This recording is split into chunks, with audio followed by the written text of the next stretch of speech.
il y a toujours eu des soupçons quant à la sexualité d'Israël Adesanya. Ça a toujours été un sujet de blague et je pense qu'il a toujours trollé avec ça. Et aujourd'hui, je pense qu'il a trollé et avant, on n'était pas forcément sûr parce qu'il y a une vidéo qui est sortie qui confirme au final ce qu'il pense. Jusqu'ici, on a toujours douté un peu, on s'est toujours moqué du fait qu'Adesanya ait teint ses cheveux en rose, se fasse du vernis à ongles rose, et eu ce pec chelou au combat contre Costa qui ressemblait à un ins, mais alors ça c'est peut-être plus une question de dopage. Et cette espèce de paréo qu'il a porté qui était en fait un truc néo-zélandais ou polynésien à l'UFC 287, ce collier bizarre qui faisait SM qui était en fait une référence à Danny the Dog. Ses surnoms, The Last Transgender, The Last Genderbender, son doggy style bizarre à Apollo Costa et le fait qu'il ait dit que si les gens lui reprochaient ça, c'était homophobe. Bref, il a toujours un peu joué sur la ligne, même si on le voyait fréquemment avec ses copines en photo, puisqu'il en a eu, ça a changé depuis le temps. Et en plus, sa vidéo récente, bizarre sur Twitter, où disons qu'il suggère qu'il était en train de devenir hétéro, puis qu'il est redevenu homo. C'était très bizarre, mais jusqu'à la sortie d'une vidéo récente, en fait, où il est sur un podcast, où il discute de la masculinité. Et je trouve que c'est un sujet super intéressant. J'aime bien quand les combattants se saisissent de sujets de société ou de politique comme ça, parce que j'aime bien connaître leur opinion là-dessus. Notamment, c'est très intéressant, le lien entre la masculinité et le MMA. Et également, d'ailleurs, il y a eu récemment, pour la première fois, on a entendu parler, un combattant de MMA qui a publiquement fait un coming out en tant que bisexuel, qui est Jeff Molina dans l'UFC, que vous avez peut-être déjà vu parce qu'il a été dans des combats assez sympas, c'est un prospect assez prometteur. Mais pour revenir sur Adesanya, je vais vous montrer le podcast qui est, ma foi, très intéressant.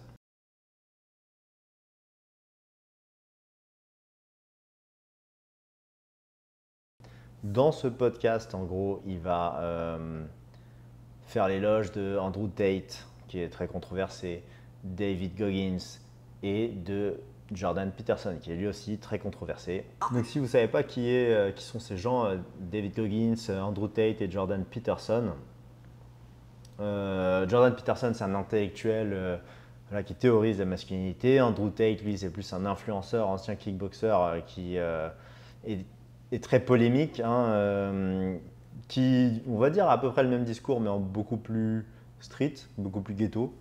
Peterson aussi fait polémique. Et David Goggins, qui lui, non, je pense pas qu'il fasse polémique, mais c'est voilà, un influenceur américain, motivateur, inspirateur, sportif, ancien militaire des forces spéciales, je crois. Et donc, il dit que ces gens-là font du bon travail, quoi, à pousser les hommes à s'améliorer, à être plus masculins et à incarner leur masculinité, en fait. Jordan, Andrew, Dave Goggins, guys like that, they're the ones who are really, I guess, to be honest, pushing men to be accountable as men. And like the world right now is trying to like soften us. Yo, weak You man know? is what? Yeah, dog. Like, I mean, what did it say? I think it was what's his name? Jordan actually said, was it Jordan?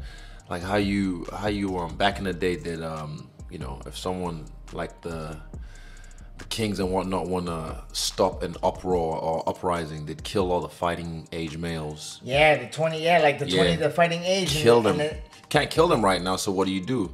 you fucking give them sugar. Exactly. Make Pushify them feel, make them Exactly. feel bad about being Make men. them feel emasculated. Alors là, qu'est-ce qu'il théorise, qu'est-ce qu'il raconte? Alors il dit qu'il cite plus ou moins, il paraphrase Jordan Peterson sur l'idée que et je répète pas ce qu'il dit, j'analyse et je vous donne une autre version, qu'en gros, si tu veux dominer un peuple, il faut en éliminer les hommes, et notamment les hommes jeunes. Parce que qui se révolte, qui peut se battre contre toi, qui peut te renverser, c'est les hommes. Que tu veux dominer un peuple, donc tu effaces la masculinité. C'est pour ça que nous, aujourd'hui, on a une guerre contre la masculinité dans la société. Il faut regarder les films grand public produits sur Netflix, Marvel, etc.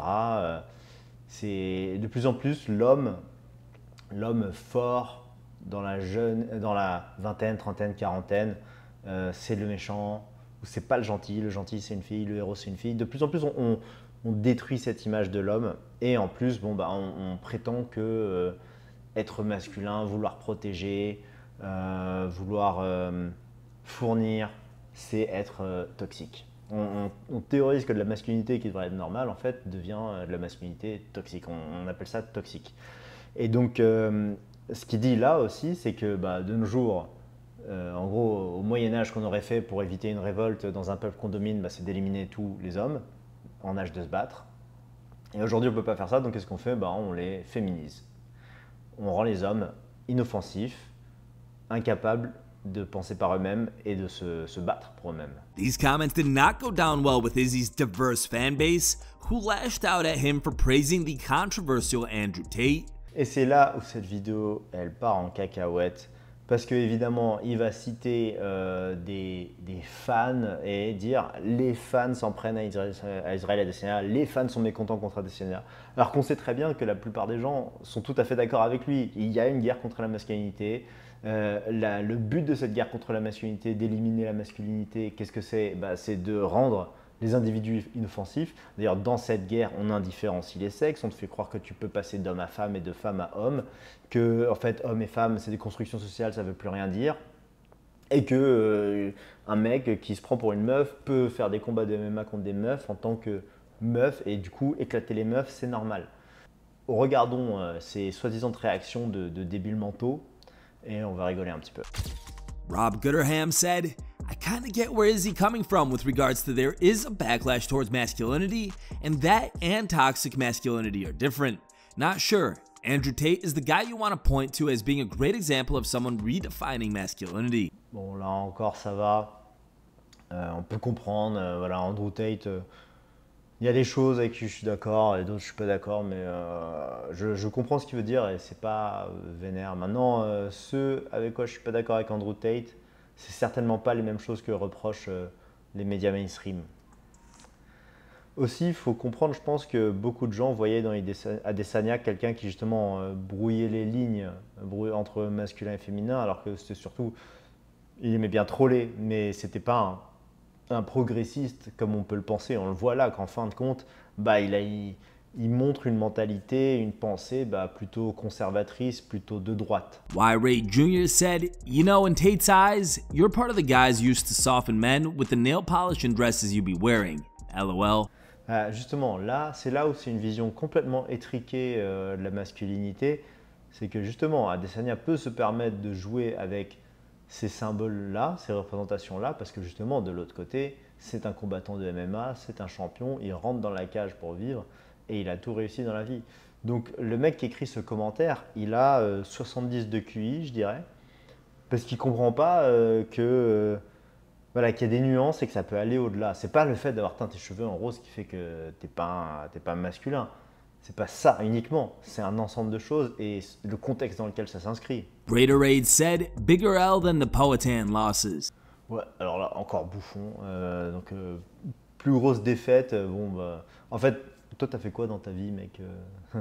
Ta défaite contre Powhatan. Non, mais lui, au moins, il fait des millions en rentrant dans une cage et il a gagné presque tous ses combats. En quoi tu peux te permettre de juger et en quoi c'est une défaite? Au contraire, je trouve que c'est plutôt la classe de venir et de dire ce qu'il pense. D'ailleurs, c'est pas la première fois que Adesanya a porté ses couilles comme ça à propos d'autre chose. C'était à propos de Joe Rogan. Il y avait eu une polémique autour de lui parce qu'il avait utilisé le N-word, comme on dit en anglais, le mot N, et que je ne dirais pas. Et voilà, il y avait une compilation qui s'est sortie, il y a des journalistes, des agences qui ont scruté tous ces podcasts pour prendre les fois où il a dit ce mot et du coup dire voilà, il est raciste, il ne faut plus écouter ce qu'il dit parce qu'évidemment il dérange. Et Adesanya a dit non, moi je m'en fous, Joe Rogan, ça reste mon pote, c'est mon N. et du coup, j'en ai rien à foutre de ce que pensent les médias. Voilà, ça, il a porté ses couilles, beau gosse. Bando Bombers said, this is why they always say if you're a fan of a UFC fighter, male or female, don't dive deep into their personal beliefs. More often than not, you'll be disappointed. Ah, pauvre chou, pauvre bouffon, pauvre mec mainstream, pauvre conformiste, que tu supportes pas que les athlètes de MMA, en fait, c'est les seuls athlètes qui portent leurs couilles et qui pensent différemment, qui sont pas dans la pensée mainstream et qui sont pas des conformistes. Mais Va regarder du golf. J'ai envie de dire, va regarder du tennis, va regarder du basket avec les autres bouffons là. Va regarder du foot. He tempting said, I'm just gonna cope by rewatching his celebration from last week and pretend I didn't see this and that he isn't as insecure as the likes of Tate, Peterson and co. Ouais, voilà. Si tu parles de masculinité, c'est que t'es pas sûr de ta masculinité en gros. Bon, ça c'est la boucle. Comment dire, c'est l'ouroboros. C'est le serpent qui se mord la queue. Parce qu'en fait, en reprochant ça aux gens, tu as toi-même une vision de la masculinité que c'est d'avoir confiance, etc. Donc toi-même, tu as déjà intégré cette vision de la masculinité. Food Chow Restaurant tweeted, there's literally nothing masculine about Tate. Snow Leopard said, bro is talking like this, then goes on to paint his nails and wear a skirt and a dog collar to a press conference. Legs McFeet wrote, can he get any more unlikable? Ouais, voilà, toujours les mêmes commentaires un peu de débiles.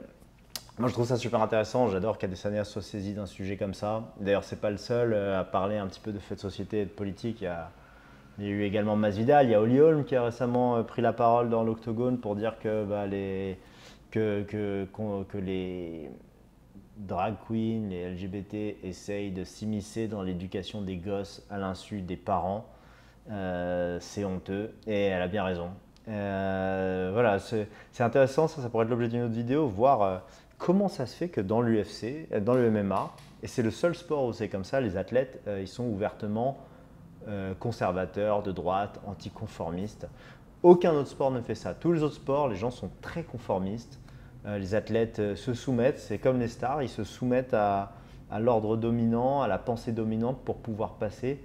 En MMA, on peut se permettre de penser autrement. Dana White permet cette culture de la liberté totale. Il a dit que jamais il empêcherait qui que ce soit de dire ce qu'il pense. Il a même soutenu Donald Trump en 2016 pour ses raisons à lui, on pourra en reparler. Et il a dit récemment il n'y aura jamais rien de woke dans l'UFC parce que bien sûr le phénomène du wokisme, du progressisme, ça dérange énormément de gens, notamment aux États-Unis parce que c'est fait de manière très invasive et très poussée. Et quand il a dit ça, bien sûr, ça satisfait les fans de l'UFC. Donc, l'UFC, le MMA, c'est un sport de droite.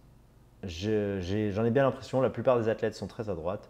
Dites-moi ce que vous en pensez dans les commentaires. Et bien sûr, je ne sais pas quand je la ferai, mais je pense que ça vaudra vraiment le coup de faire une vidéo où on discute de ça en général. Pourquoi les athlètes de MMA sont comme ça, sont anticonformistes et conservateurs. Les gars, à la prochaine.